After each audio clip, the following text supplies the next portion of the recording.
सुबह CDSL limited पर आप व्यूअर्स की बहुत सी रिक्वेस्ट थी। मैं आपको वीडियो की शुरुआत में बता दूं कि कुछ खबरें जो हम लोगों ने कल बीएसएल लिमिटेड में डिस्कस करी हैं, आप उन न्यूज को कंसिडर कर सकते हो बीएसएल सीडीएसएल के रिगार्डिंग भी, ठीक है, जो हमने कल के दिन बीएसएल में डिस्कस करी थी।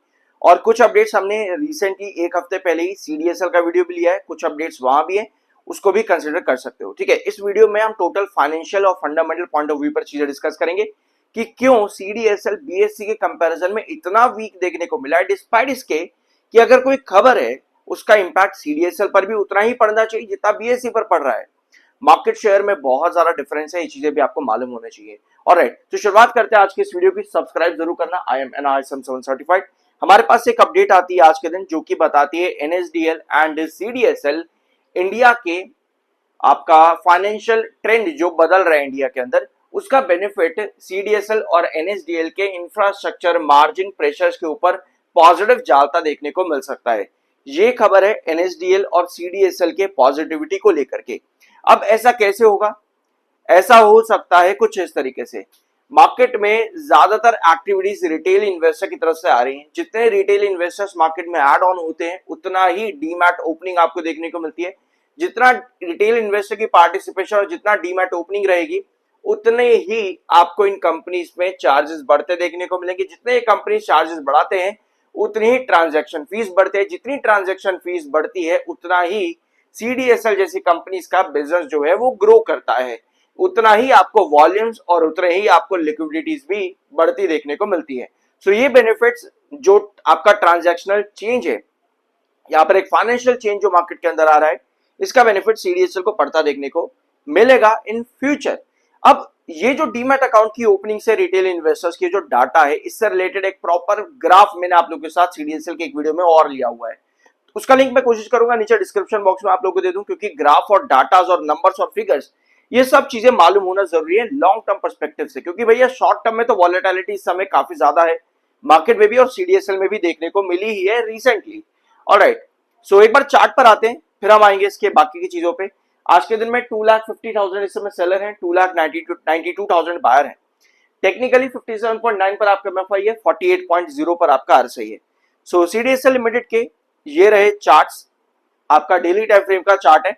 हमारे पास दो जो ट्रेंड है पुराने वाले 1180 एंड 1280, कोई चेंज नहीं है ट्रेंड्स के अंदर। जो एज इट इज पिछले 10-5 वीडियोस में हमने डिस्कस किए हैं सीडीएसएल में, वही आज भी सीडीएसएल काम कर रहा है। सो पिछले हफ्तों के अंदर आपको सीडीएसएल वापस से 1180 पर ड्रॉप होता देखने को मिला, बुलिश एंगल्फिंग कैंडल बनती है, वापस से एक जर्नी स्टार्ट करता है ऊपर की तरफ में। यहां पर थोड़े बहुत बार्स मेरे पास में आ रहे हैं जो कि इंडिकेट करता है कि स्टिल अभी भी ये साइडवेज पैटर्न की तरफ ही शो कर रहा है अपना ट्रेंड को। ठीक है, 200 ईएमए को लंबे टाइम के अंदर बार बार रिजेक्ट कर रहा है, तो लॉन्ग टर्म चार्ट यहाँ पर कहीं ना कहीं अभी भी बेयरिश बना हुआ है।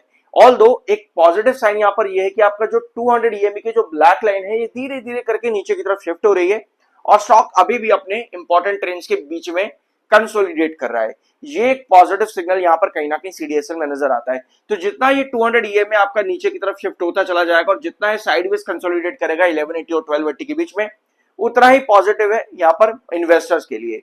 कोई भी गिरावट 1180 के नीचे आपको इंडिकेट करती है 200 के ऊपर और ज्यादा एक गैप बनने के लिए। ऑलराइट, ये पॉइंट है यहाँ पर सीडीएसएल लिमिटेड के चार्ट में इस समय। सो अब आते हैं इसके फाइनेंशियल और फंडामेंटल थोड़ा सा यहाँ पर देखते हैं। ऑलराइट, वैसे इस वीडियो में सिर्फ मैं कंपनी के रिजल्ट्स डिस्कस करूंगा, proper fundamental P ratio and all उसके लिए हम एक स्पेसिफिक वीडियो और लेंगे। ठीक है, तो हम यहाँ पर सिर्फ अभी रिजल्ट्स डिस्कस कर रहे हैं और थोड़ा सा कंपैरिजन में करूंगा बीएससी के साथ में। सीडीएसएल लिमिटेड में आपको यहाँ पे क्या नजर आता है? अभी आपने मार्च के रिजल्ट्स कंपनी में देखे, 17% का रेवेन्यू ग्रोथ था, बढ़िया है, कंपनी ने अच्छा काम करके दिया। क्योंकि कंपनी का इसके पहले का परफॉर्मेंस फाइनेंशियल 26 स्पेशली 2 क्वार्टर काफी ज्यादा वीक थे, जून का भी और सितंबर का भी।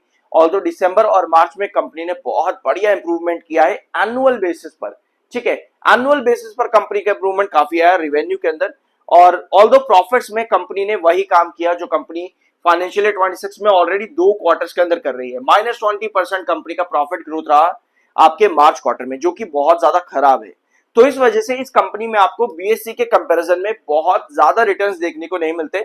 इस वजह से आपको ये कंपनी काफी वीक देखने को मिल जाती है, क्योंकि जब कंपनी के फाइनेंशियल्स अनसर्टेन रहेंगे, रेवेन्यू अच्छा आ गया तो भैया प्रॉफिट में बड़ी गिरावट है एनुअल बेसिस पर, तो वहां पर चार्ट्स भी आपको बहुत ज्यादा अनस्टेबल रहते हैं, या तो साइडवेज कंसोलिडेट करते रहेंगे या फिर करेक्शन देते रहेंगे। हमें बड़े ब्रेकआउट्स के लिए इसका जो ये रेवेन्यू ग्रोथ है वो धीरे धीरे धीरे करके ऊपर की तरफ जाना जरूरी है। फॉर एग्जांपल कंपनी का सितंबर का रिवेन्यू, जून का देखेंगे 259 करोड़ का रिवेन्यू कंपनी का आया जून 2025 में। अब जो कंपनी का जून 2026 का रिजल्ट आएगा वहां पर कंपनी को 259 करोड़ के ऊपर का रिवेन्यू चाहिए, लेकिन कितना 17% का ग्रोथ चाहिए होगा एनुअल बेसिस पर। ऑलमोस्ट 17% आप यहां पर लगा करके चल सकते हो, अराउंड 50 तो नहीं 40 करोड़ के आसपास का जंप आपको चाहिए, लगभग 40 करोड़ का जंप, यानी कि आपको चाहिए होगा ऑलमोस्ट 299 या 290 करोड़ के आसपास का रिवेन्यू। इतना अगर कंपनी रिवेन्यू देती है तब हम यहां पर समझते हैं कि हाँ अभी जो साइडवेज चल रहा है, जून के क्वार्टर आते आते कंपनी में ब्रेकआउट्स के चांसेस हैं। तो कंपनी को एक ग्रोथ यहां पर बनाना जरूरी है, 299 से 290 के बीच में कंपनी का रिवेन्यू आना जरूरी है, ताकि कंपनी धीरे धीरे धीरे करके ग्रोथ पर जाए। लेकिन जिस तरह से सीडीएसएल के अंदर अचानक से बड़ा रिवेन्यू ग्रोथ बन रहा है 55%, 29%, उसके बाद में बड़ा डंप आ रहा है। तो अगर आप इसके चार्ट पर देखोगे, जैसे यहां पर हम देखेंगे कंपनी के रेवेन्यूज 39%, 51%, 92%, 71%, सितंबर 2023 से लेकर के आपका मार्च 2024। एक बार इस वाले चार्ट को यहां पर देखते हैं, सितंबर 2024 से लेकर के मार्च 2024 का। ऑलराइट, ये रहा आपका सितंबर 2024 से लेकर के मार्च 2024। यहां पर आपका सितंबर 2024 आया होगा इधर कहीं पे, यहां पर, ठीक है, और उसके बाद में मार्च 2024 कंपनी का लगभग यहां पर आया होगा। तो इस रेंज के अंदर आपको स्टॉक पे बढ़िया रैली भी देखने को मिली। एक बार वापस से आते हैं यहां पर, सितंबर 2024, ये रहा आपका मार्च 2024 से लेकर के सितंबर 2024। ऑलराइट, हमको ये वाला ग्राफ देखना है सितंबर 2023 से लेकर के मार्च सितंबर 2023 से लेकर के मार्च 2024 तक का, क्योंकि 39, 51, 92 यहां पर कंपनी ने एक्चुअली अपना ग्रोथ बढ़ाया सितंबर 23 से मार्च 24 के बीच में। सो ये रहा कंपनी का सितंबर 2023, हम सही देख रहे थे, चार्ट पर हम लोग सही देख रहे थे। सितंबर 2023 यहां पर कंपनी ने दिया होगा, और मार्च 2024 कंपनी ने यहां पर कहीं पे दिया होगा इधर। तो यहां कंपनी के रेवेन्यूज बढ़िया ग्रोथ कर रहे थे, तो उस टाइम के अंदर आपको शेयर पर बढ़िया रैली भी नजर आ रही थी, क्योंकि कंपनी का ग्रोथ लगातार बढ़ रहा था। लेकिन जब कंपनी का ग्रोथ गिरता है, जैसे यहां पर आप आओगे मार्च 25 में कंपनी का रिवेन्यू आया -6% पे, -6 मार्च 25 में -6% पे, तो यहां पर आपको स्टॉक में बड़ी गिरावट भी देखने को मिली, मतलब यहां पर स्टॉक में आपको फॉल भी देखने को मिला। तो जब कंपनी इस तरह से काफी अनस्टेबल रिजल्ट्स देना स्टार्ट करती है, अपार्ट फ्रॉम बेरिश मार्केट, क्योंकि बीएसएल लिमिटेड तो भैया बेरिश मार्केट के अंदर भी बड़ा ब्रेकआउट दे रहा है, तो लेकिन सीडीएसएल ऐसा क्यों नहीं कर पा रहा? तो कहीं ना कहीं इसका पूरा फाइनेंशियल जो स्कैनरी है वो वापस से पंप और डंप हो जाता है। तो ये चीज हमको नहीं चाहिए। लॉन्ग टर्म पर्सपेक्टिव से आपको ये ग्रोथ बढ़ता हेल्दी होना चाहिए। हल्की सी भी गिरावट आती है ग्रोथ के अंदर तो आपको वहां पर चीजें बिगड़ती देखने को मिलती है। ये रीजन है कि CDSL in a long term अभी आपको एक बड़े फॉल के बाद में साइडवेज कंसोलिडेट करता देखने को मिल रहा है, whereas BSL limited breakouts के ऊपर ब्रेकआउट्स बनाता देखने को मिल रहा है। तो आई होप इस वीडियो में कुछ नया जानने को और सीखने को मिला होगा।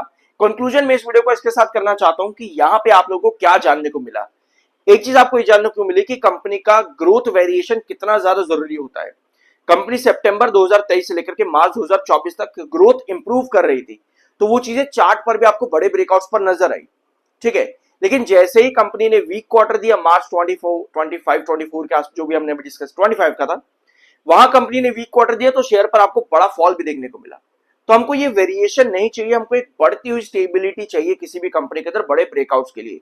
क्यूपिड लिमिटेड एग्जांपल मैं आपको दिखाना चाहता हूं, मतलब आप लोगों के साथ मेरे चैनल पर वीडियो अवेलेबल है, जरूर देखना है। एक एग्जांपल मैं आपको देता हूं क्यूपिड लिमिटेड, उस कंपनी ने भी यही किया। एक लोअर लगातार से कंपनी लगातार 100%, 109% के ग्रोथ पर गई, तो आपको शेयर भी बढ़िया बढ़ता देखने को मिला। ऑल्दो सीडीएसएल और क्यूपिड लिमिटेड का कोई कंपैरिजन नहीं है बिजनेस वाइज, बट मैं आपको एक एग्जांपल दे रहा हूं कि किस तरह से रिजल्ट्स काम करते हैं इन अ लॉन्ग टर्म, और शॉर्ट टर्म में वॉलेटिलिटी किस तरह से डिराइव करती है किसी भी कंपनी को, और results in a long term किस तरह से कंपनी के आपको बढ़ते देखने को मिलने चाहिए। कुछ नया जानने को मिला हो सब्सक्राइब जरूर करना। मिलता अगले वीडियो में।